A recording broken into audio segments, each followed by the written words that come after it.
ஓம் சாந்தி அனைவருக்கும். இந்த வருடமே நமக்கு பாபா வெற்றி வருடமாக நமக்கு சொல்லியிருக்கிறார். வெற்றிகரமான ஒரு வாழ்க்கை நாம் அனைவருமே நம்ம வாழ்ந்து கொண்டிருக்கோம்னு தான் நம்ம சொல்லணும். ஏன்னா நமக்குள்ள இருக்கக்கூடிய எதிர்மறையான விஷயங்கள், நமக்குள்ள இருக்கக்கூடிய பலவீனங்கள், இதை நம்ம வெற்றி கொண்டு வந்து கொண்டு இருக்கிறோம். மேலும் நம்ம அனைவருக்குமே வெற்றி பரிசும் காத்துக்கிட்டு இருக்கு. அரை கல்பத்திற்கு நமக்கு அந்த அமைதி, சந்தோஷம் நிறைந்த அந்த ஒரு வாழ்க்கை நமக்கு கிடைச்சிட்டு இருக்கு. அதனால நமக்கு வெற்றிகரமான ஒரு பிறவி இது. இந்த வெற்றிக்கு எல்லாமே ஆதாரமா இருக்கிறது என்னன்னா நினைவு தான், இல்லையா? தந்தையினுடைய நினைவு தான் ஆதாரமா இருக்கு. அந்த நினைவை நாம யோகான்னு சொல்றோம், தபஸ்யான்னு சொல்றோம். நம்ம யோகத்தில் நம்ம தினசரி நம்ம அமரும் பொழுது நம் மனசுல ஒரு லேசான அனுபவம் நம்ம செய்யறோம். அந்த ஒரு அனுபவம் தான் நமக்கு முழு நாள் நடவடிக்கைகளுக்கு ஒரு உந்துதலா, ஒரு சக்தியா அமையுது, ஒரு எனர்ஜி. என்னைக்காவது ஒரு நாள் யோகா பண்ணல அப்படின்னா கண்டிப்பாக அன்றைய நாள் பலவீனமாகவோ அல்லது சாதாரணமாகவோ தான் கழிஞ்சிடும். என்னைக்கு நம்முடைய அந்த யோக நிலை உயர்ந்ததா இருக்கோ, நன்றாக இருக்கின்றதோ, அன்றைய நாள் நமக்கு எல்லாமே சுலபமா இருப்பதை போல நம்ம அனுபவம் செய்வோம். அதுதான் வெற்றிங்கிறது. வெற்றினா அங்க என்ன? அந்த சூழ்நிலைகள் எதுக்குமே நான் அடிமையாகல, நான் நானாக உறுதியாக இருக்கேன். அதுதான் உண்மையாலுமே வெற்றிங்கிறது. யோக நிலை உயர்ந்ததா இருக்கும் பொழுதுதான் அந்த மாதிரியான ஒரு வெற்றிகரமான நம்ம ஒவ்வொரு நாளையுமே நம்ம கொண்டு போக முடியும். ஏன்னா இந்த வாழ்க்கையே ஒரு யுத்த காலத்துலதான் இருக்கோம். நம்ம பேட்டில் ஃபீல்டு தான் பாபா சொல்றாருல்ல. அப்போ நாம இந்த யோகா அப்படின்னு சொல்லும் பொழுது சில பேருக்கு வகுப்பு கேட்கறது ரொம்ப பிடிச்சிருக்கும். ஆனா யோகால உட்கார்றதுக்கு ரொம்ப நேரம் உட்கார முடியறது இல்ல. கரெக்டா யோகா முடியற நேரத்துல, முடிஞ்சு வகுப்பு ஆரம்பிக்கிற நேரத்துல உட்காருவாங்க சில பேர். வகுப்பு முடிஞ்ச உடனே யோகா இருக்கும். அதுல சில பேர் எந்திரிச்சு போயிடுவாங்க. சரி, வேற ஒரு சில காரணங்கள்னால அதை மிஸ் பண்றாங்க, அது வேற விஷயம். ஆனா யோகால உட்காரும் பொழுது எப்போ இந்த யோகா டைம் முடியும், ஒயிட் லைட் போடுவாங்க, எப்போ ஒரு பாட்டு போட்டு இந்த யோகா முடியும் அப்படிங்கிற எண்ணத்துல கூட ஒரு சில பேரு அமர்ந்திருப்பாங்க. ஒரு சில பேர், எல்லாரும் சொல்ல வரல. ஏன்? அதற்கு காரணம் என்ன? யோகா எப்படி பண்றதுங்கிறது ஒரு சரியான ஒரு வழிமுறை அவர்களுக்கு தெரியலன்னு சொல்லலாம். இல்லைன்னா யோகத்துல அவர்கள் அந்த ஒரு நல்ல ஒரு அனுபவங்களை எடுக்கல அப்படின்னு சொல்லலாம். அந்த ருசியை எடுத்தவங்க அதை விட மாட்டாங்க. யோகத்திற்கான அந்த ஒரு வாய்ப்பை என்னைக்குமே விட மாட்டாங்க. அப்ப அந்த யோகத்துல அந்த ஒரு சுவையை நம்ம எடுக்கணும். அதற்கு நம்ம பல வழிமுறைகள், எப்படி நாம இந்த ராஜ யோகத்தை செய்வது, அது நமக்கு கோர்ஸ்லயே நமக்கு பயிற்றுவிச்சிருக்காங்க. ஆனாலும் அதுல ஒரு தெளிவு வேணும். ஏன்னா யோகத்தினாலதான் ஆத்மால இருக்கக்கூடிய பாவங்கள் கழியும். நம்ம தூய்மை அடையிறது எல்லாமே யோகால தான் இருக்கு. பாபா இன்னைக்குமே ஞானத்தினாலன்னு சொல்லல, நினைவினாலதான் ஆத்மா தூய்மை அடையும்னு சொல்லி இருக்கிறார். அப்படி இருக்கும் பொழுது அந்த நினைவு, அந்த யோகா அப்ப எவ்வளவு நம்ம சின்சியரா நம்ம செய்யணும். இந்த யோக நிலைகள் அப்படின்னு பார்க்கும் பொழுது பலவிதமான யோகானுடைய ஒரு ஸ்டேஜஸ் வந்து நம்ம சொல்றோம். ஆத்ம அபிமானி நிலை அப்படின்னு ஒண்ணு சொல்றோம். அசரீரி பயிற்சின்னு சொல்றோம். மேலும் ஃபரிஷ்தா நிலைன்னு சொல்றோம். விதை ரூப நிலைன்னு சொல்றோம். இப்படி பலவிதமான ஒரு பெயர்கள்ல யோகத்தினுடைய நிலைகளை பற்றி நம்ம சொல்றோம். மேலும் மன சேவை நம்ம வந்து செய்யணும், சகாஷ் நம்ம வந்து கொடுக்கணும் யோகால அப்படின்னும் நம்ம வந்து சொல்றோம். இந்த மாதமே நாம இந்த அவ்யக்த சமிக்கைகள்ல நமக்கு சகாஷ் கொடுக்கக்கூடிய அந்த ஒரு கைடன்ஸ் தானே அந்த நமக்கு கிடைச்சிருக்கு. எல்லோருமே நம்ம உலகத்துல இருக்கிற அனைத்து ஆத்மாக்களுக்கும் நாம வந்து அந்த ஒளியையும் சக்தியையும் நம்ம கொடுக்கணும். அப்பேற்பட்ட ஒரு நேரம் இது. சோ இப்படி பலவிதமான ஒரு பயிற்சின்னு சொல்லலாம், நிலைகள்னு சொல்லலாம். அது யோகால வந்து இருக்கு. முதல்ல நாம இந்த ஒரு ஸ்டேஜஸ் பத்தி எல்லாம் நம்ம வந்து பார்க்கறதுக்கு முன்னால எல்லாருக்குமே தெரியும் ராஜயோகானா என்னன்னு. ராஜயோகானா நம்ம வந்து சொல்றோம், நம் மனதையும் புத்தியையும் இறைவனோடு தொடர்பு கொள்ள செய்தல் அப்படின்னு தானே நம்ம வந்து சொல்றோம். அதாவது இன்னொரு விதத்துல சொல்லணும் அப்படின்னா, நம்ம எல்லாருக்கும் தெரியும், இது பேசிக் தான். ஆனாலும் அதை வந்து நான் சொல்றேன். யோகானா தொடர்புன்னு சொல்றோம். ராஜ யோகானா இறைவனோடு தொடர்புன்னு சொல்றோம். சோ முதல்ல அந்த ஒரு விதத்துல வந்து ராஜ யோகாவினுடைய ஒரு அர்த்தம்னு சொன்னோம்னா, link with my higher self and link with God. முதல்ல நான் யார், என்னோடு நான் வந்து கனெக்ட் ஆகணும்.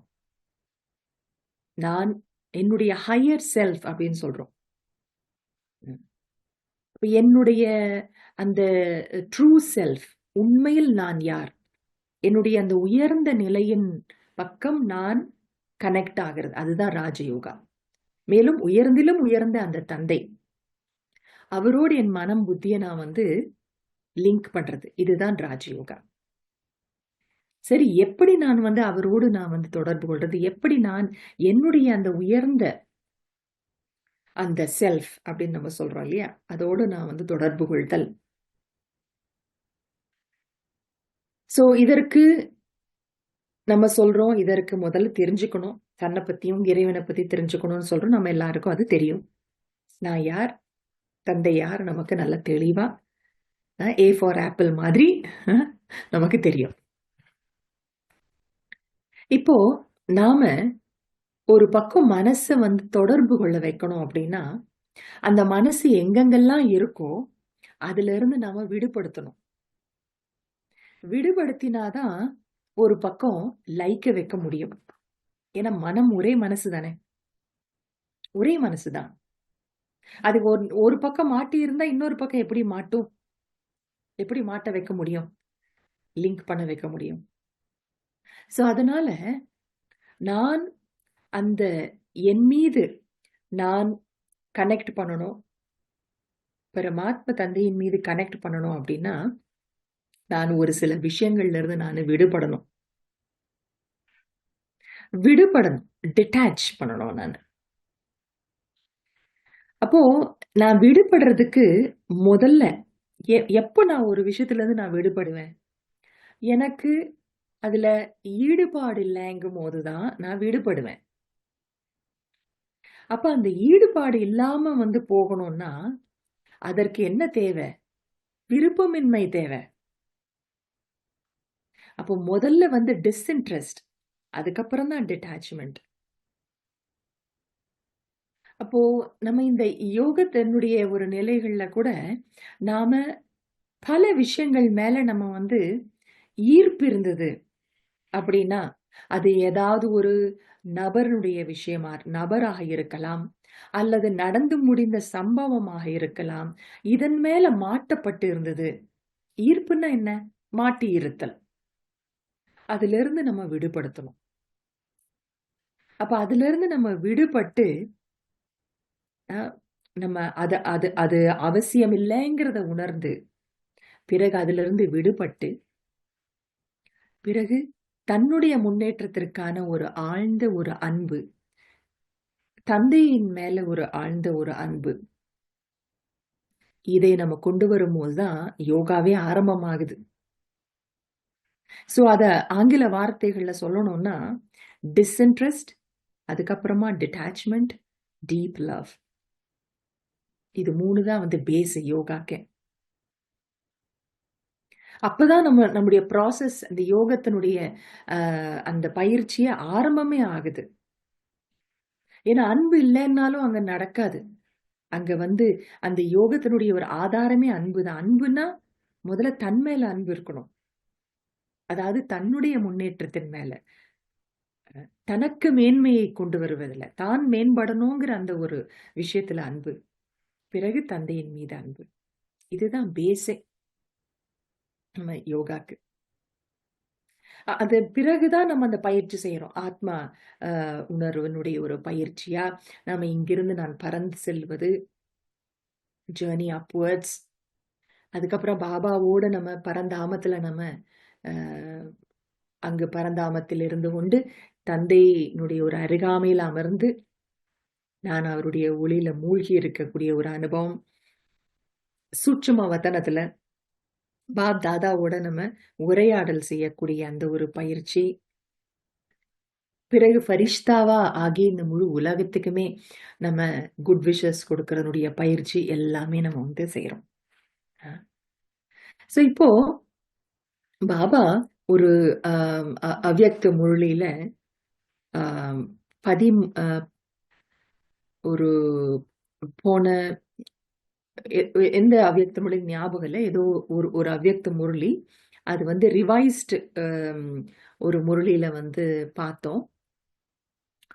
அதுல பாபா என்ன சொல்லாருன்னா, நீங்க தந்தையை பின்பற்ற வேண்டும் என்றால் உங்களுடைய புத்தி நிலையாக இருக்க வேண்டும். 2 ஸ்டேஜ்ல வந்து 2 நிலைகளில் நிலையாக இருக்க வேண்டும் அப்படின்னு சொல்றார் தந்தையை பின்பற்றுவதற்கு. என்ன? நம்முடைய ஒரு தந்தை உடலற்றவர், பாடிலெஸ், நிராகாரி. அப்ப அந்த ஒரு உடலற்ற அந்த நிராகாரி நிலையில் நீங்கள் நிலைத்திருக்க வேண்டும். ஃபாலோ ஃபாதர்னா. அதுக்கப்புறம் பிரம்மா பாபா நம்முடைய தந்தை, இல்லையா, அலௌகிக தந்தை. அவரை பின்பற்றுவது அப்படின்னா அவருடைய நிலை இப்பொழுது அவ்யக்த நிலை. அப்போ ஏஞ்சலிக் ஸ்டேஜ், ஃபரிஷ்தா நிலையை நம்ம அனுபவம் செய்யணும். அப்போ அந்த மொழியில பாபா சொல்றாரு, நீங்க இந்த 2 நிலைகள்ல நீங்க ஸ்திரமாக இருக்கும் பொழுதுதான் நீங்கள் தந்தையை பின்பற்றுவதாக அர்த்தம் அப்படின்னு வந்து சொல்றார். சோ அதனால நமக்கு வேற எந்த ஒரு பலவிதமான யோக நிலைகள்னு சொல்றோம், அதெல்லாம் எது உங்களுக்கு ஞாபகம் இருக்கோ, புரிஞ்சுதோ புரியலையோ, நீங்க அதை பத்தி கவலையே படாதீங்க. ஐயோ எனக்கு இந்த ஒரு கான்செப்ட், இந்த இது புரியலையே, அது புரியலையே, அது புரியலையே. சில பேர் வந்து அதுலயே கொஞ்சம் டென்ஷன் ஆயிடுவாங்க. நான் சரியா என்னால யோகா பண்ண முடியாது, யோகா சப்ஜெக்ட்ல நான் நல்ல மார்க் வாங்க முடியாதுன்னு. அதனால கவலையே பட வேண்டாம். இந்த வகுப்பு ஃபுல்லா கேட்ட பிறகும் உங்களுக்கு எதுவுமே உங்களுக்கு வந்து புத்தியில தங்கலையா, பரவாயில்ல, டோன்ட் வரி. இந்த இந்த இந்த பிறவி வந்து நமக்கு வருத்தப்படுறதுக்கான பிறவி எல்லாம் கிடையாது. நம்ம இந்த இந்த புருஷார்த்தம் முயற்சியை வச்சே டென்ஷன் ஆகுவாங்க சில பேர். ஐயோ எனக்கு அது தெரியலையே, இது தெரியலையே, என்னால இது பண்ண முடியல, அது பண்ண முடியல, அவங்கள மாதிரி என்னால ஞானம் எடுத்து சொல்ல முடியலையே, அவங்க நல்ல யோகா அனுபவம் எடுக்கிறாங்க போல இருக்கு, எனக்கு சரியா இல்லை. இப்படி தன்னுடைய புருஷார்த்தத்தை வச்சே கவலைப்பட்டா நம்ம போச்சு, நமக்கு டைம் எல்லாம் வேஸ்டா போச்சு. எதுக்காகவே நம்ம கவலைப்பட வேண்டிய அவசியம் இல்ல. அதனால கவலையே பட வேண்டாம். கவலையற்ற ராஜாக்கள். வேறு எதுவும் ஞாபகம் இல்லையா? தன்னை புள்ளியா நினைங்க. அதுக்கப்புறமா ஐ அம் an ஏஞ்சல். அவ்வளவுதான். நான் ஃபரிஷ்தா மாதிரி நானும் பறந்து பறந்து பாபாவோட சேர்ந்து நான் எல்லாருக்கும் குட் விஷஸ் கொடுக்குறேன் அப்படின்னு ஒரு நினைங்க. முடிஞ்சது. ஈஸி. ஒண்ணும் கவலையே வேண்டாம். சோ எவ்வளவோ வழிமுறைகள் நமக்கு வந்து பாபா யோகா பண்றதுக்காக நமக்கு சிம்பிளிஃபைடு ரூபத்துல நமக்கு வந்து சொல்லியிருக்கிறார். எப்படி சந்தோஷமா குதூகலமா நீங்க வந்து யோக பயிற்சி செய்யலாம். உன்னை ஆத்மான்னு நினைங்க. இல்ல தந்தையோடு நீங்க உரையாடல் செய்யுங்க. அதுவும் உங்களுக்கு வந்து முடியலையா, நீங்க அப்படியே மனசால மதுபனுக்கெல்லாம் அப்படியே சுத்தி வாங்க. டூர் பண்ணுங்க. ம். இப்படி நமக்கு பாபா பல வழிமுறைகள் நமக்கு சொல்லியிருக்கிறார். சோ அது போல நம்ம வந்து செய்யலாம். இல்ல ஏதாவது ஒரு ஞானத்தினுடைய ஒரு கருத்தை எடுத்து அதை சுவமானமாக சுயமரியாதை கருத்தாக எடுத்து நான் அவ்வாறு ஆகிவிட்டேன் அப்படிங்கிற அந்த எண்ணத்துல சுவமான் யோகாவும் பண்ணலாம். எவ்வளவோ இருக்கு. சோ இப்போ நாம இன்னைக்கு ஒரு 2-3 நிலைகளை பற்றி நம்ம வந்து பார்க்கலாம். முதல்ல ஆத்ம அபிமானி ஸ்திதி அப்படின்னு வந்து சொல்றோம். சோ இந்த ஆத்ம அபிமானி ஸ்திதி அப்படின்னு சொல்லும் பொழுது இங்க பாத்தீங்கன்னா ஹிந்தில முரளியில தேஹி அபிமானி அப்படின்னு ஒரு வார்த்தை இருக்கும். அதுக்கப்புறமா ஆத்ம அபிமானி அப்படிங்கிற வார்த்தையும் இருக்கும். இது ரெண்டும் என்னது? ஒன்னா ரெண்டா? ரெண்டுமே ஒண்ணுதான். ஒண்ணும் கவலைப்பட வேண்டாம். அதாவது தேஹி அப்படின்னா என்ன அர்த்தம்? ஆத்மான்னு அர்த்தம். சோ தேஹி அபிமானினாலும் ஆத்மா அபிமானி தான். இப்போ தேஹி இன்னொன்னு விதேஹி அப்படின்னு ஒரு வார்த்தை வந்து இருக்கு. அதுவும் வந்து பாடிலெஸ்னஸ் தான். தேஹி விதேஹி எல்லாமே அதுதான். தேகத்திலிருந்து விடுபட்டது அப்படின்னு ஒரு அர்த்தம் அது. அதனால என்ன வார்த்தை கொடுத்தாலும் சரி. ஆக்சுவலா ஒரு உண்மை அதாவது ஒரு விஷயம் என்னன்னா, ஆத்ம அபிமானி நிலை, அசரீரி பயிற்சி, அசரீரி நிலை, ஃபரிஷ்தா நிலை, விதை ரூப நிலை, இது எல்லாமே சோல் கான்சியஸ்னஸ் தான். அதாவது ஆத்ம உணர்வு தான். எல்லாமே டிஃப்ரெண்ட் லெவல்ஸ். அவ்வளவுதான். ஏன்னா நீங்க நல்லா எல்லாமே வந்து சரீரத்திலிருந்து விடுபட்டு ஆத்மாங்கிற அந்த உணர்வுல லயிக்க வைக்கிறது தான். எல்லாமே different levels of soul consciousness அப்படின்னு நம்ம புரிஞ்சுக்கிட்டா போதும். எல்லாம் ஒரே விஷயம்தான். சோ முதல்ல வந்து அதுல அந்த பயிற்சியில என்னென்ன மாதிரி எண்ணங்களை கொண்டு வரோம் அப்படிங்கிறது தான் இங்க ஒரு விஷயம், வித்தியாசம். மற்றபடி எல்லாமே ஒரு விதத்துல பார்த்தா சோல் கான்சியஸ் பிராக்டிஸ் தான். சோல் கான்சியஸ்னஸ்ல நம்மளை நிலை நிறுத்தி வச்சுக்கிறது தான். சோ இதுல வந்து நம்ம ஆத்ம அபிமானி நிலையினுடைய ஒரு பயிற்சி அப்படின்னா வந்து என்ன? இந்த உடலில் இருந்து நான் விடுபட்டவன். நான் இந்த உடல் கிடையாது. நான் இந்த உடலில் இருந்து தனிப்பட்டவன். நான் ஒரு ஆத்மா அப்படின்னு வந்து நம்ம அந்த ஒரு பயிற்சி செய்யறது தான் ஆத்ம அபிமானி நிலைங்கிறது. விடுபடுறோம். நம்ம ஆரம்பத்திலே பார்த்தோம். விடுபடாமல் எந்த பயிற்சியுமே அங்க நடக்க போறதில்ல. விடுபடுறது தான் ஆதாரம். எல்லாத்துக்குமே ஆதாரமே விடுபடுதல் தான்.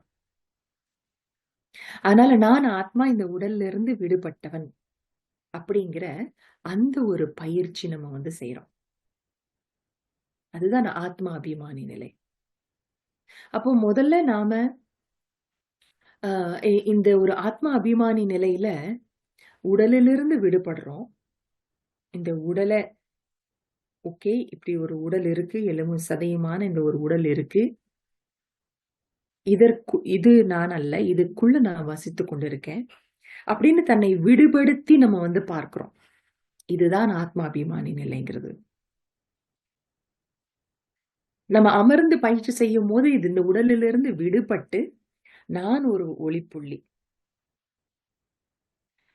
ஒளிப்புள்ளின்னு நினைக்கிறது மட்டும் இல்ல, ஆத்மாவான என்னுடைய ஒரிஜினல் குணங்கள் அந்த ஒரு அனுபவத்துல நான் வந்து அப்படியே லயித்திருக்கேன். அதுதான் ஆத்ம அபிமானி நிலைங்கிறது. ஓகே, சிம்பிள் தானே?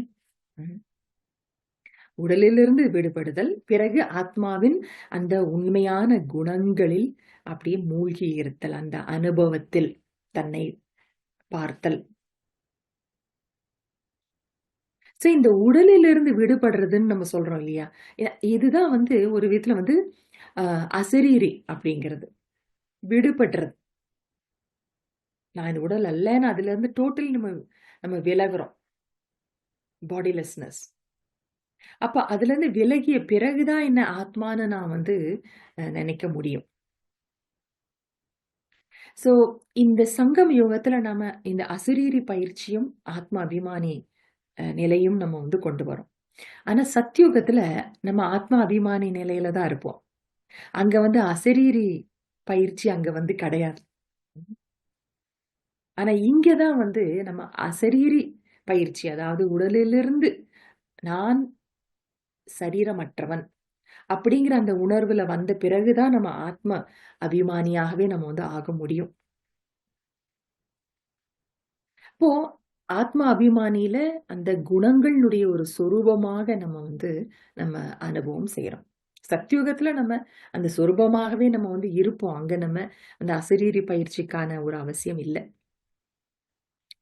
ஆனா இங்க நாம அசரீரி பயிற்சி நம்ம செய்யணும். உடலிலிருந்து நம்ம விடுபடணும். ஒரு விதத்துல நாம அப்படி விடுபடும் பொழுதுதான் நாம வீணான எண்ணங்களற்ற ஒரு நிலைக்கு நம்ம போறோம். இந்த உலகத்துல எண்ணங்களற்ற நிலையில போறதுக்கு விருப்பப்படுறாங்க. ஆக்சுவலா அதனுடைய சரியா சொல்லணும் அப்படின்னா, எண்ணங்களற்ற நிலை இல்ல, வீண் எண்ணங்களற்ற நிலை. அந்த நிலைக்கு நம்ம கொண்டு போறோம். அப்போ இந்த உடலிலிருந்து விடுபடணும். சோ இந்த தேகி அபிமானி நிலை, விதேகி நிலை, அசரீரி நிலை எல்லாமே ஒன்றுதான். நம்ம தேகம்னு அந்த ஒரு உணர்வு இருக்கிறதுனாலதான் ஏகப்பட்ட ஒரு துக்கம் நமக்கு. ஆனா நான் தேகி, நான் தேகம் அல்ல, நான் தேகி, நான் ஆத்மா அப்படின்னு நான் அந்த எண்ணத்துல வரும்போது எனக்கு அந்த துக்கத்துல இருந்து நான் விடுபட்டுறேன். ஏன்னா நான் ஆத்மான்னு நினைச்சாலே, ஏன்னா துக்கம் எதோட கனெக்ட் ஆயிருக்கு, நல்லா யோசிச்சு பாருங்க. துக்கம் எதோட கனெக்ட் ஆயிருக்கு? சரீரத்துலதான். அது சரீர வியாதியா இருக்கலாம், சரீர சம்பந்தங்களாக இருக்கலாம், பலவிதமான சூழல் எல்லாமே சரீர சம்பந்தத்தில் கனெக்ட் ஆனது. நான் அதுல இருந்து விடுபட்டு சோல் புள்ளி நான் நினைக்கும் பொழுது நான் துக்கத்துல இருந்து விடுபட்டுறேன் நான். சோ நாம ஆத்ம அபிமானி பயிற்சி இப்ப நம்ம செய்வோம். சோ இந்த ஒரு சின்ன ஒரு காமெண்ட்ரி நான் கொடுக்கிறேன். ஒரு சின்ன பயிற்சி செய்வோம். அதுக்கப்புறம் அடுத்த நிலைக்கு நம்ம போலாம். ஓகே, சோ எல்லாரும் சௌகரியமா உட்கார்ந்துக்கோங்க.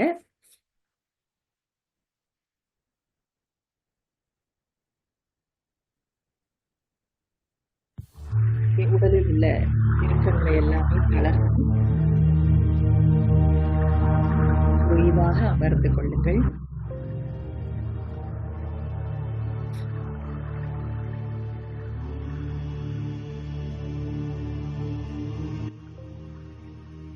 ஆழமாக உங்களுடைய சுவாசத்தை உள்ளே இழுத்து நிதானமாக வெளியேற்றுங்கள்.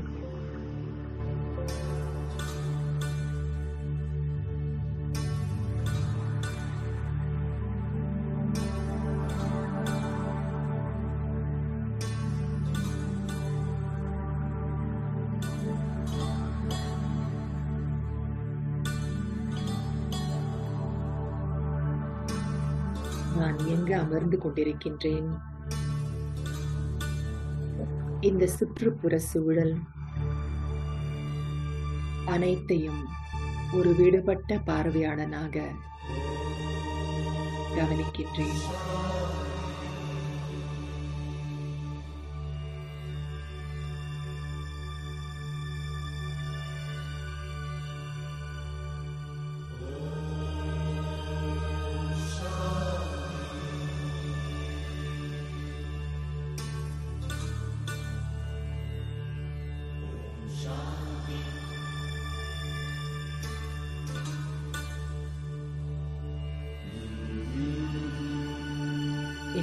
சுவாச காற்றை உணர்கின்றேன்.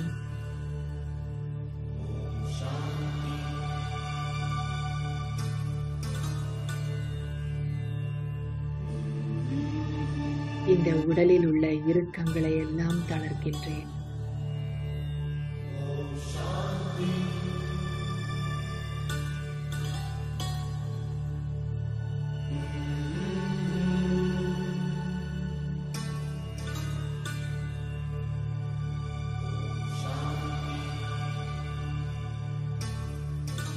காதுகள் மூலமாக கேட்டுக்கொண்டிருக்கின்றேன்.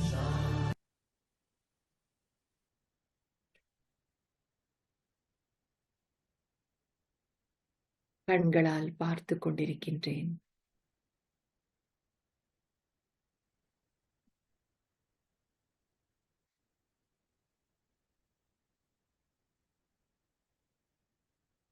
இந்த ஐம்புலன்கள்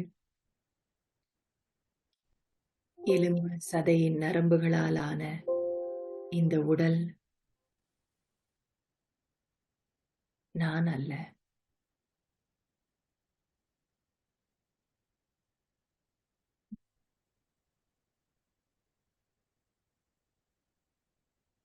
இந்த 5 புலன்களை இயக்கும் சக்தி நான்.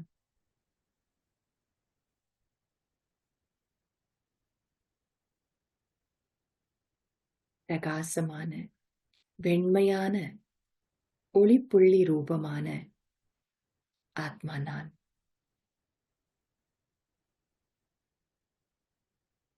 புருவமத்தி என்ற ஆசனத்தில் அமர்ந்து கொண்டு இந்த உடலை இயக்கிக் கொண்டிருக்கின்றேன்.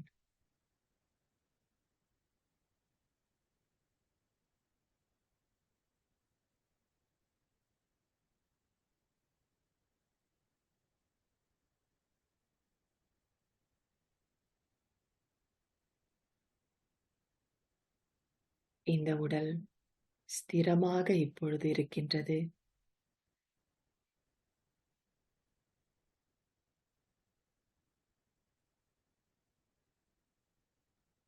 நான் ஆத்மா புருவ மத்தியில் ஒளிர்விட்டுக் கொண்டிருக்கின்றேன்.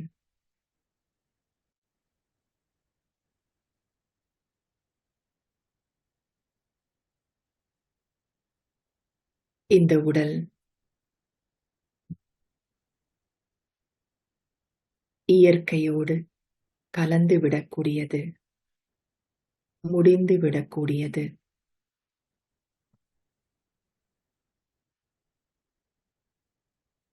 நான் ஆத்மா அழிவில்லாதவன். இந்த உடலை போன்று பல உடல்களை எடுத்திருக்கிறேன், விட்டிருக்கின்றேன்.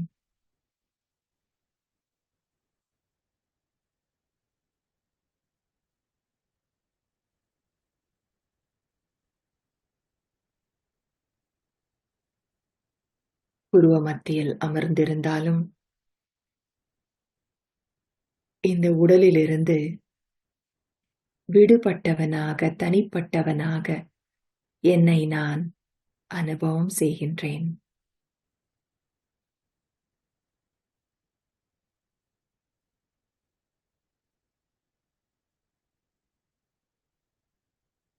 இந்த உடல் வேறு, நான் ஆத்மா வேறு.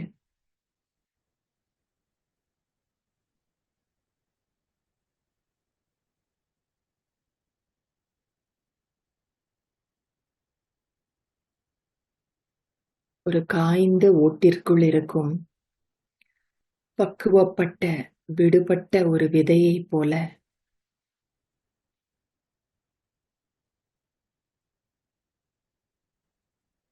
இந்த உடலிற்குள் நான் ஆத்மா விடுபட்டவனாக என்னை நான் அனுபவம் செய்கின்றேன்.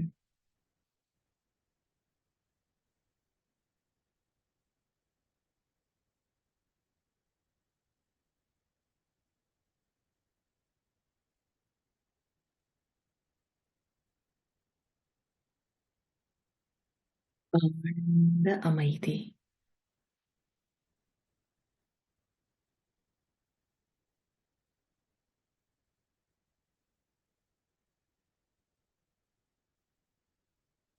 ஆத்மாவாகிய என்னுடைய குணமே அமைதி.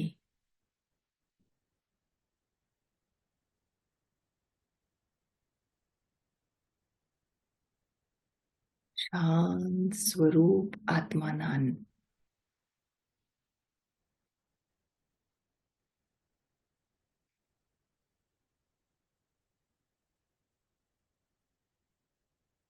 உயர்ந்ததிலும் உயர்ந்த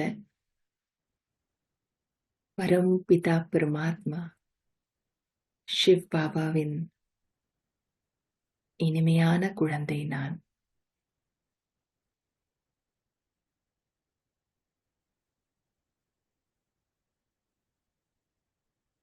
சாந்த் ஸ்வரூப் ஆத்மா நான்.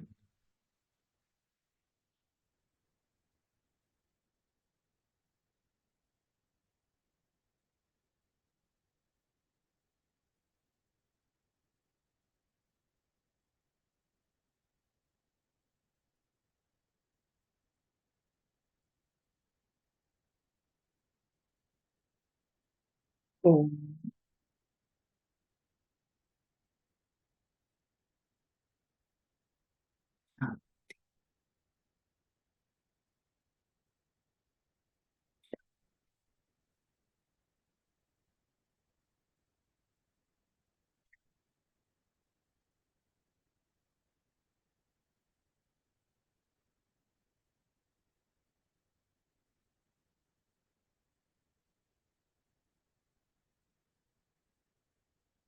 இதே அமைதியான ஸ்திரமான நிலையை ஒரு சில வினாடிகள் தக்க வைத்துக் கொண்டே இந்த வகுப்பை நீங்க கேளுங்க.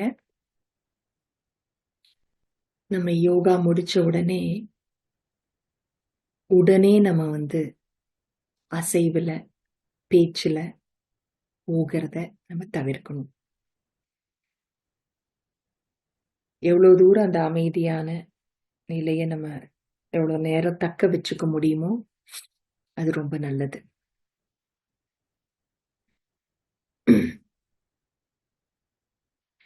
சோ ஆத்மா அபிமானி நிலை அப்படிங்கிற பத்தி நம்ம பார்த்தோம்.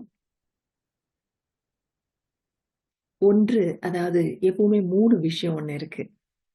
என்னன்னா, முதல்ல தெரிந்து கொள்தல், பயிற்சி செய்தல், 3வது நடைமுறைப்படுத்துதல்.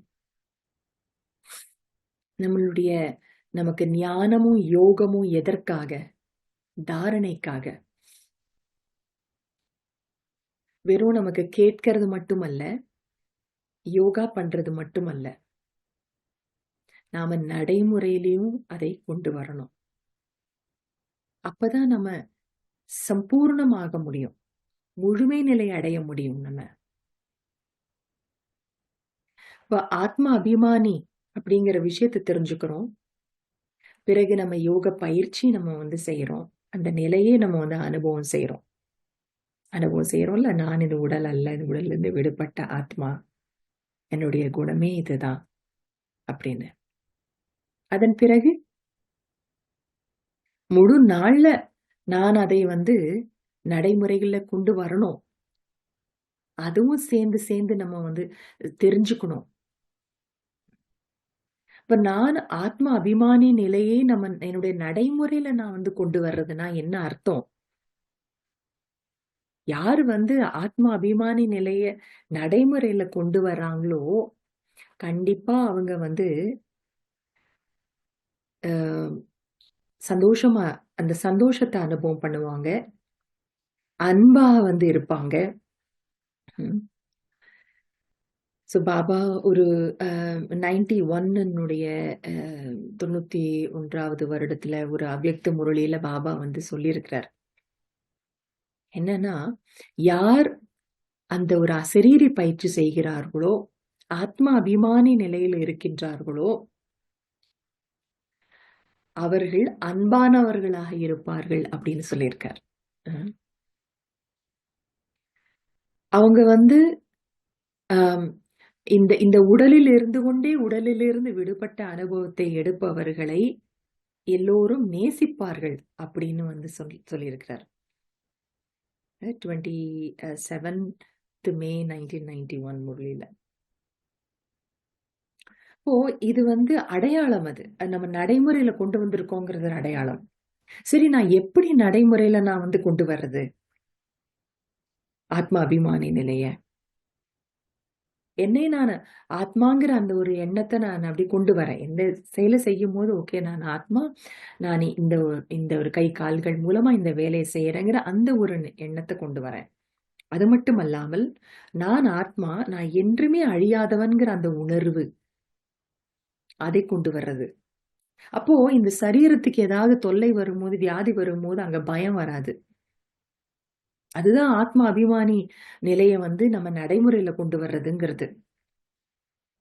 நான் அழியாதவன். உடலுக்கு என்ன ஒரு தொல்லையோ துன்பமோ வந்தாலும் சரி,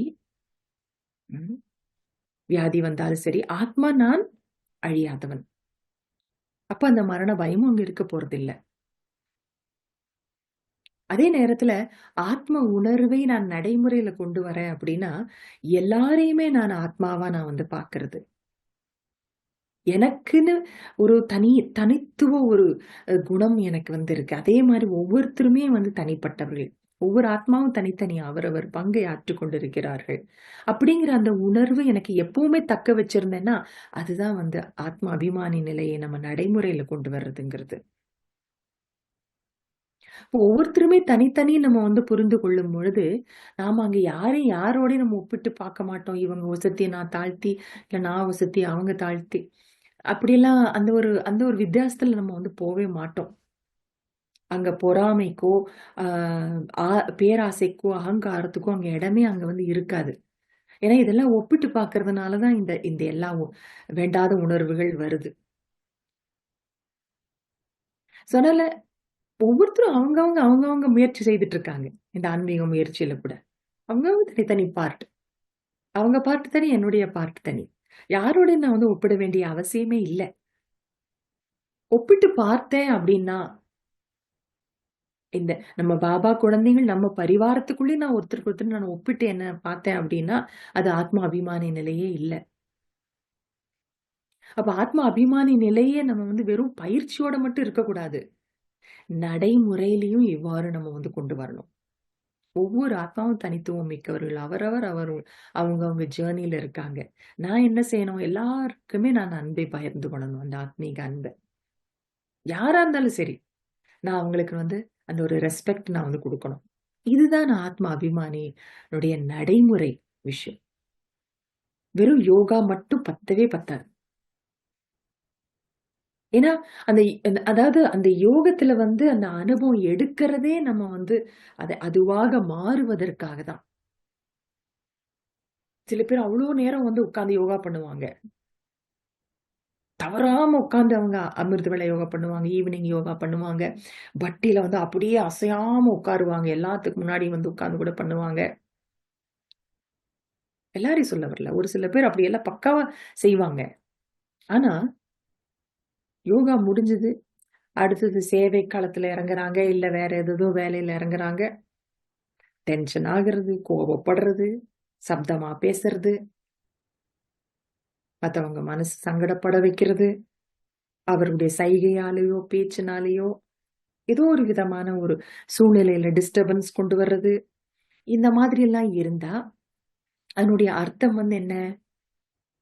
ஆத்ம அபிமானி நிலைய நடைமுறையில கொண்டு வரலன்னு அர்த்தம்.